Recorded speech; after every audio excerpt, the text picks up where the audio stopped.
Assalamualaikum warahmatullahi wabarakatuh. Dan sahabat Jata, bertemu lagi saya Zaza dan Zaza bersama suami. Okey, ke Sarawak lagi. Iaitu mencari nasi lemak. Di sini. Di sini. Dan mencari nasi lemak lagi. Sehingga sampai ke Sarawak untuk mencari nasi lemak.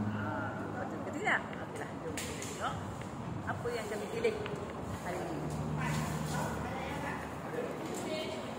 Ada orang sibuk kat sana membeli.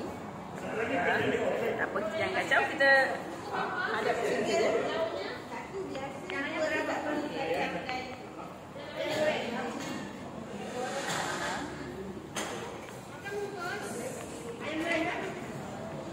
Okey, betul Zaza memang peminat soto. Jadi Zaza akan sentiasa membeli soto. Dan ayam bahagian paha dalam stik. Sama nasi lemak dia sedap, dia terasa lemak dia tau. Lepas tu, hari ni air Zaza adalah air petroleum. Siapa yang ada pakaian, walaupun Zaza peminat air karet susu. Okay. Tapi suami pakai Zaza untuk air karet susu. Orang di sini memang ramai lah yang membeli. Sebab dia nasi lemak yang berbagai jenis lauk ada. Boleh tengok video sebelum ni.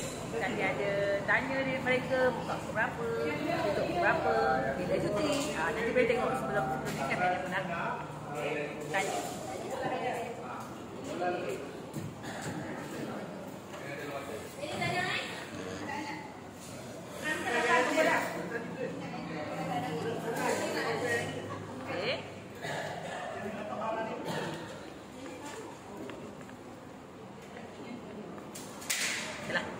Jamu saya dahulu.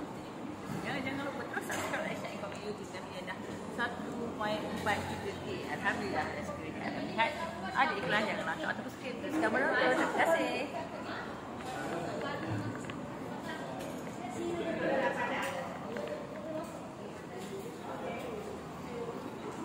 Okay, kepada anda semua yang ingin melihat sendiri dan merasa kesedapan nasi lemak, boleh datang kepada